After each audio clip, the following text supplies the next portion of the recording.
Hi. I'm Luke, 19, and I realized on my sister's birthday that in my family hierarchy, I wasn't the golden child.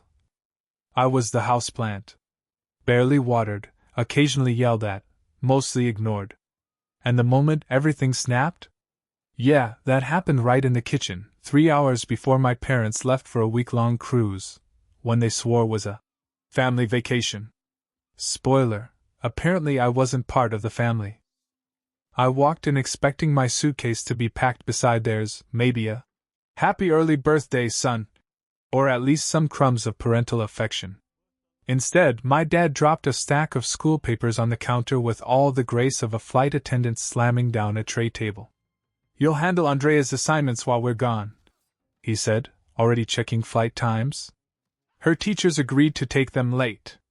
Consider it your birthday gift to her." Right. Because nothing says happy birthday like being turned into your sister's unpaid academic intern. Mom pointed at the pile like she was showing me how to use a toaster. "Someone has to be responsible, Luke. Your sister needs a break. Be useful for once." The "for once" hit like a shovel. Andrea, princess of the universe, walked in wearing one of her 20 new cruise outfits, and gave me that slow, sugar-coated smile she saves for people she thinks are beneath her. "You get it right? It's my birthday trip. Some of us actually matter." I didn't say a word. Honestly, if I did, it probably would have come out as a scream, and I didn't have the energy. It wasn't new. Andrea had been the sole heir to the family spotlight since before she could tie her shoes. The rest of us were background noise. But this time? This felt different. This felt like they weren't just ignoring me, they were phasing me out entirely. They finished loading the car. Mom tossed me a half-hearted wave. Dad didn't even look back. Andrea blew me a kiss like she was a celebrity leaving her adoring fans. Then the door shut. The house went silent. And something in my chest locked into place. Like a puzzle piece I didn't know I'd been missing slid exactly where it belonged. I wasn't staying. Not another hour. I looked at the stack of homework, all 30 hours of it, and realized it wasn't my burden. I wasn't going to be invisible anymore. I picked up my phone, called the only person who had ever treated me like a real human being, my grandpa, and said, "I think it's time." He didn't hesitate. "Good. Get out, son." That was the moment I knew my life was about to split into before and after. And trust me, the after wasn't what my parents expected. I didn't wait for guilt. Didn't wait for second thoughts. Didn't wait for that tiny, familiar voice in my head whispering, "Maybe they'll change." I'd heard that lie for 18 years. Instead, I went upstairs, pulled out the 2 duffel bags I'd been hiding under my bed for weeks, and started packing like a man escaping a collapsing building. Clothes. School stuff. Important documents I'd quietly requested duplicates of: birth certificate, social security card, medical records. The watch Grandpa Walter gave me when I turned 16. My laptop. My dignity, which had been in storage but still technically functional. By noon, my entire life fit into 3 bags. 18 years, reduced to carry-on baggage. I walked around the room one last time and realized there wasn't a single thing here I was going to miss. Not the peeling posters. Not the hand-me-down furniture. And definitely not the feeling of shrinking every time Andrea opened her mouth. But before I left, I needed them to understand, even if only for a second, that I wasn't their household pet. I went through the house and took down every family photo that had me in it. All of them. Smiling Luke at age 6? Gone. Family Christmas 2017 where I was half cut off on the side? Gone. Andrea's cheerleading trophy surrounded by pictures of me clapping from the background like a hostage? Absolutely gone. For each one, I left the frame empty. A neat little rectangular void. Visual poetry. Then I returned to the mountain of Andrea's homework. I didn't throw it away. I wanted it there. Wanted them to see the full weight of what they tried to dump on me like I was a human trash can. I read it all, every essay, project outline, worksheet. Saw exactly how little she'd done all semester. Then I stacked it neatly back together and left a sticky note on top. Not my problem. Good luck. Finally, I grabbed Mom's color-coded master calendar off the wall, the one where Andrea's entire social life was plotted like a military operation. My own birthday wasn't even marked. So I fixed that. I circled the date in thick red marker and wrote, Luke turns 18 and moves out. Big enough you could read it from space. I set it right on the kitchen counter where they'd see it the moment they walked in.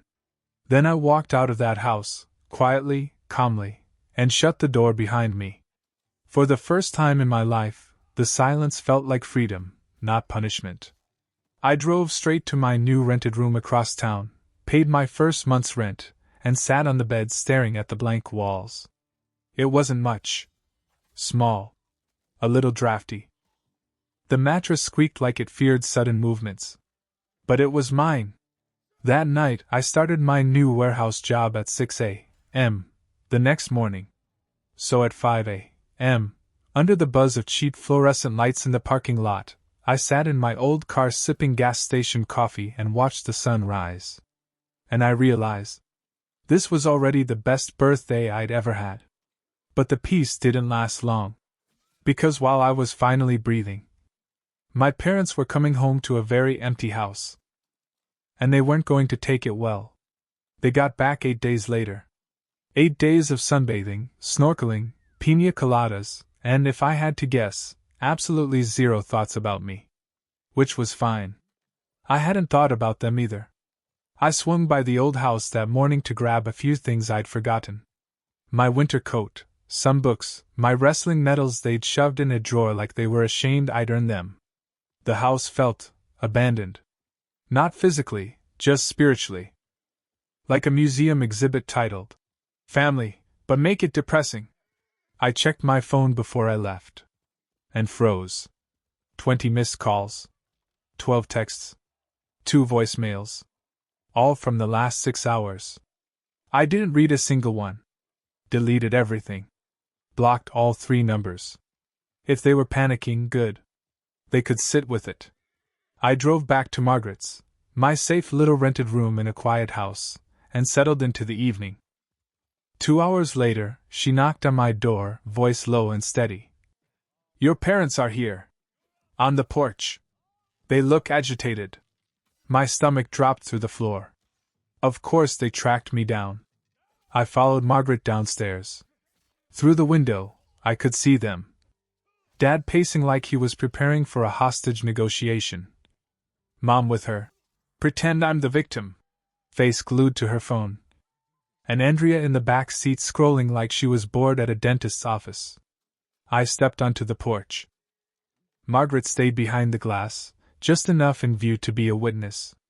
Dad spotted me and his face shifted from relief to fury so fast it looked like a glitch in the simulation. What the hell is this, Luke?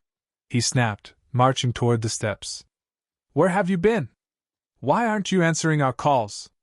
And Andrea is failing 3 classes because you didn't do the work. I blinked. You mean her work? You're coming home, he said. Right now? No, I said simply. I'm not. Mom got out of the car, voice dripping disappointment. Luke, stop this. You're being dramatic. If this is about the cruise, we can talk. But running away? Sabotaging your sister's education? Completely unacceptable. I almost laughed. The mental gymnastics. Olympic gold medal level. I moved out. I'm 18. I have a job, a lease, and a life now. Dad stepped closer, jaw clenching. You don't get to just leave. I already did. Andrea finally dragged herself out of the car. You're such a freaking baby, she said. You didn't go on my birthday trip and now you're throwing a fit? Grow up. The world doesn't revolve around you. I smirked. Yeah, I noticed. It revolves around you. How dizzy are you by now? Dad snapped. He lunged up the steps, grabbed my shirt, and yanked me forward so hard I stumbled. You're coming home. He seethed. I don't care what you think. I don't care what some landlord thinks. Yours. His other hand shoved me hard into the porch railing. My back slammed into it, pain shooting across my shoulders. Margaret's voice cut in, sharp as a blade. Let him go. Dad didn't even look at her. This doesn't concern you. It does when you assault my tenant on my property. She shot back. Let him go before I call the police. Mom rushed forward. Dennis, stop. But Dad shoved me again, harder this time. You think you're grown? You think you can walk away like we're nothing? Over my dead. I steadied myself. Looked him in the eyes. Touch me again, and I'll call the cops myself. He laughed. On your own father? Sure, I said. Why not? Margaret already had her phone out. I'm calling, she said. And the doorbell camera got everything. Dad froze. For a few heated seconds he just stared at me. Then, finally, he shoved me one more time and let go. This isn't over, he growled, backing down the steps. I'm pretty sure it is, I said. They got in the car. Andrea was filming like it was a reality show finale. Dad peeled out so fast he left tire marks across Margaret's driveway. The moment the taillights disappeared, Margaret lowered her phone. You okay? I winced but nodded. Yeah. I'm okay. But something inside me had changed. This wasn't family drama anymore. This was violence. Control. A line crossed.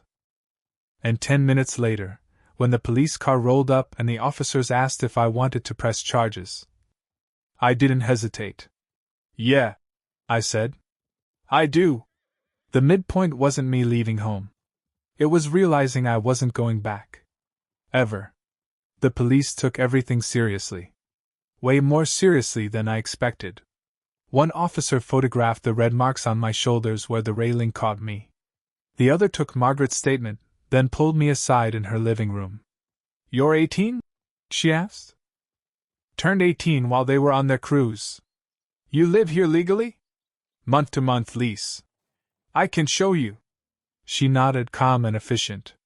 Your father grabbed you, shoved you twice, and threatened to forcibly remove you from your residence. That's assault and battery. Do you want to press charges? For the first time in my life, I felt the weight shift. For 18 years, they'd held all the power. Now one yes could flip the entire dynamic. Yes, I said. I want to press charges. She wrote it down without flinching. You should also consider a restraining order. Based on what you've described, you'll probably qualify. I glanced toward the window, half expecting my dad to come barreling back up the porch steps. Yeah, I said. Let's do that. The officers left with statements, video footage, and the certainty that this was going to court. And once they were gone, I sat in Margaret's living room feeling everything all at once. Relief. Fear. Anger. But mostly this weird, quiet grief. Not for them. For the family I spent years pretending I had. Margaret sat across from me, hands wrapped around a cup of tea she'd made for me without asking. You did the right thing, she said. Doesn't feel right, I admitted. Feels like I just blew up what was left of my family. She shook her head gently. They blew themselves up. You just stopped standing in the blast radius. The next day, I went to the station for a full statement, turned in photos, signed paperwork, and filed for the restraining order. The temporary one was approved instantly. Dad got served at work.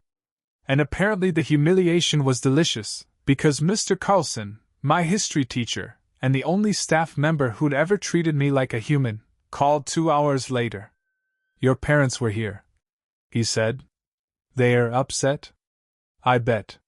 Your mother was crying in the office. Your father was yelling about lawyers and family betrayal. The principal told them very firmly that you're 18, legally independent, and that the school has no authority over your living situation. Did they bring up the homework? I asked. There was a pause. Oh, they brought up the homework. I groaned. They're insisting you agreed to complete Andrea's assignments, he said. The principal reminded them it would be academically unethical for anyone to do a student's work. Your father did not take that well. Figures. And Luke? Mr. Carlson lowered his voice. Your mom said they were considering calling the police to have you returned home. I actually snorted. They can't. I left voluntarily. That's exactly what I told them. I thanked him and hung up. But the fallout didn't stop there. Word spread through school like gasoline on concrete. Andrea's social circle exploded with theories. He's ungrateful. He abandoned his family. He sabotaged Andrea because he's jealous. He assaulted his dad. Nope. Other way around. For the first time in years, I walked the halls and didn't shrink. Let them talk. Let them choke on the lies. I had receipts. Meanwhile, work became my anchor. Tony, my supervisor, gruff, limping, 50s, looks like he eats drywall for breakfast, took one look at my posture the next morning and grunted. Family trouble? You could say that.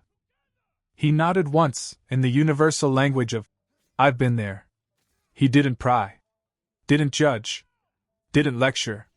Instead, he stuck me on inventory and let me keep busy, hard, steady work that quieted the noise in my head. After a week, he said, You think fast. You ever consider management someday? I blinked. Me? Don't sound so surprised, he said. Not everything your parents said about you was true. That hit harder than Dad's shove. The restraining order hearing landed 2 weeks after the assault. I walked in with Margaret, a binder of evidence, and a stomach doing Olympic gymnastics. My parents walked in with a lawyer and enough indignation to power the building. Dad's lawyer argued I'd been manipulated, confused, and emotionally unstable. The judge watched the video of Dad grabbing me, shoving me, threatening to drag me home, and said, Your client is lucky this is a civil proceeding. Restraining order granted. 1 full year. 500-foot distance. No contact. No loopholes. Dad went red. Mom cried. Andrea stared like she was watching a soap opera plot twist. And as I walked out of the courthouse, breathing easier than I had in years, I thought, maybe I hadn't destroyed my family. Maybe I'd finally protected myself from them. 3 weeks after the restraining order hearing, my phone buzzed with a familiar number I hadn't blocked. Grandpa Walter. Your mother called me, he said, no greeting, just straight to business. She gave me an earful about your dramatic exit and how worried they are. But Luke, we need to talk. In person. Next weekend. Is everything okay? Better if I explain when you're here. And I'll cover your gas. When a man who survived Vietnam says, better in person, you don't argue. I drove out the following Saturday. 4 hours of cornfields, back roads, and the kind of quiet that either soothes you or makes you rethink every life choice. Grandpa's property sat on 20 acres, peaceful and stubbornly old-fashioned, like time didn't apply there. He met me on the porch like he'd been waiting all morning. You look better, he said. Like someone who escaped prison. Inside, he poured us both coffee and sat me down at the kitchen table, the same spot where I ate pancakes at age 8, while he taught me how to multiply using a deck of cards. Then he hit me with it. I changed my will 6 months ago, he said. Everything goes to you. It took a full 10 seconds for the words to register. The house, he continued. The land. My savings. Investments. All of it. I just stared. Grandpa, I can't. I don't. He raised a hand. You're not taking anything from anyone. I'm giving it. Your parents get nothing. A shock ran through me. Not excitement. Not greed. Just disbelief. They'll be furious, I said, barely above a whisper. They'll live, he said. Or they won't. Not my problem either way. I laughed, but he didn't. I watched them ignore you your whole life, he said. I heard it every time you called me. In your voice. In your silences. Luke, you were the afterthought. The spare part. The kid they remembered only when they needed something.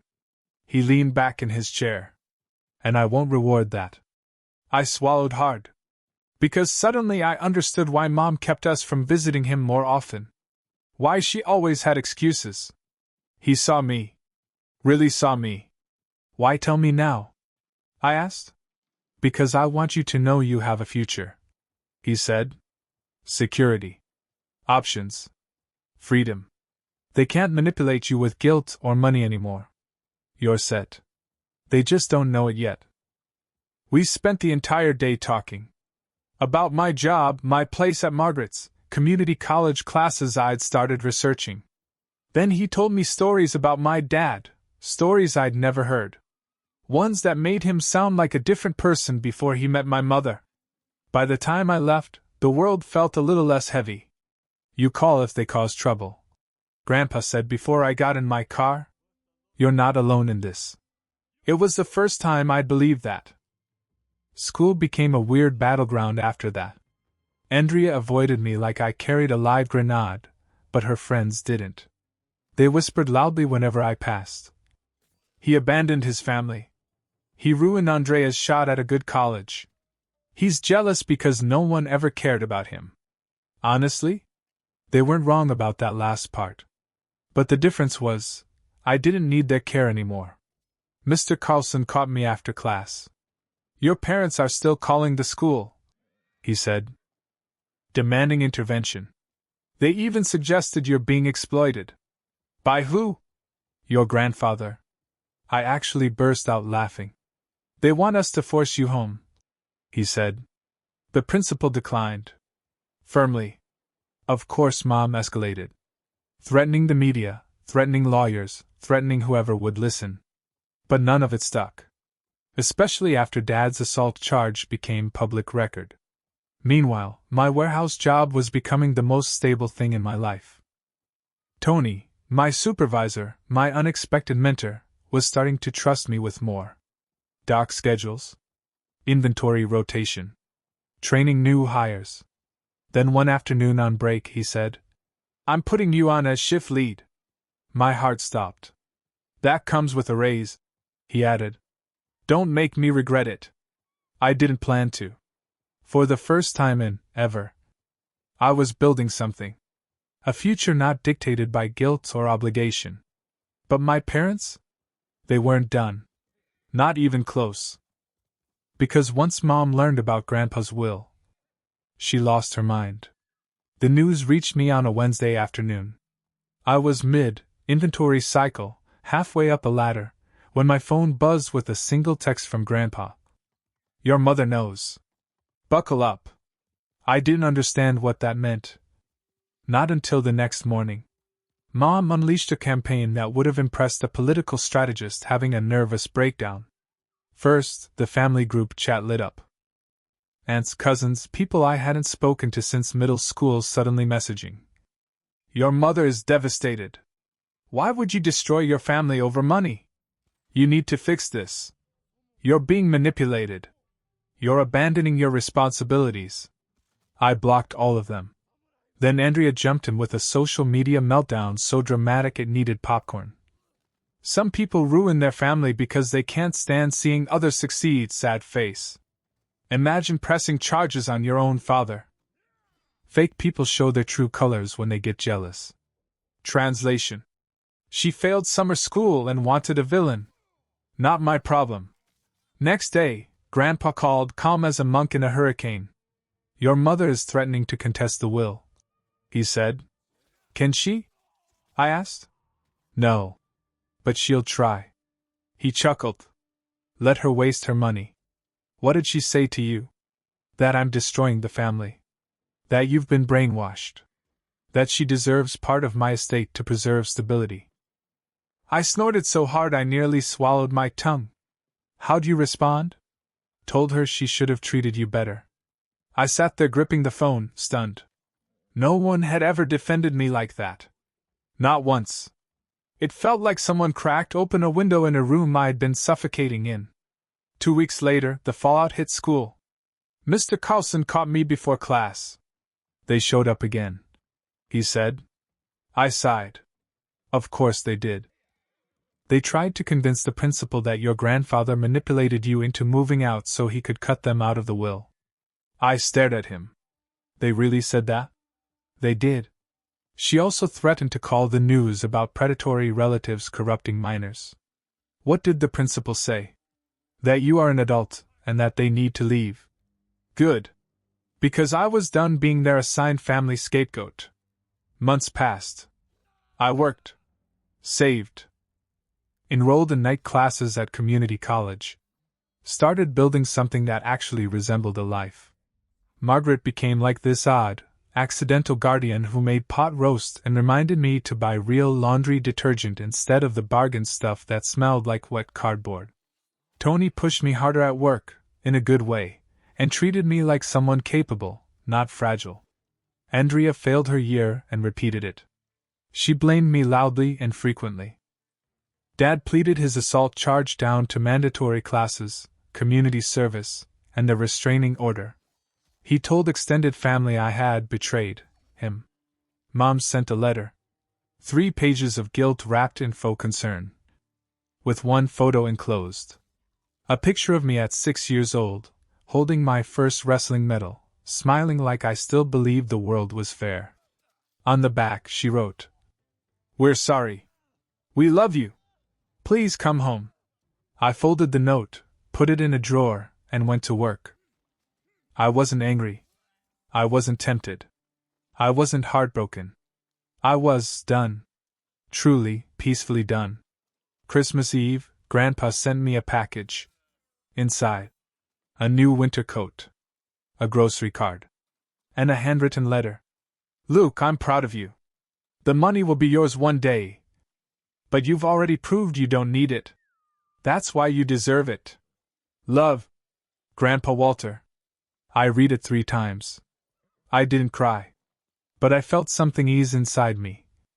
Like a knot I'd carried for years finally loosened. Spring semester came. Life steadied. I declared a major. Worked toward transferring to a 4-year school. Some days I still wondered if I'd made the right choice. If walking away was too drastic. If the charges and the order and the silence were too much. But then I'd wake up in my quiet little room at Margaret's. Go to a job where people actually respected me. Come home to peace instead of chaos. And I know. I made the only choice that gave me a future. Maybe someday I'd forgive them. Maybe I wouldn't. Either way, forgiveness wasn't the finish line anymore. I was. And for the first time in my life. That was enough.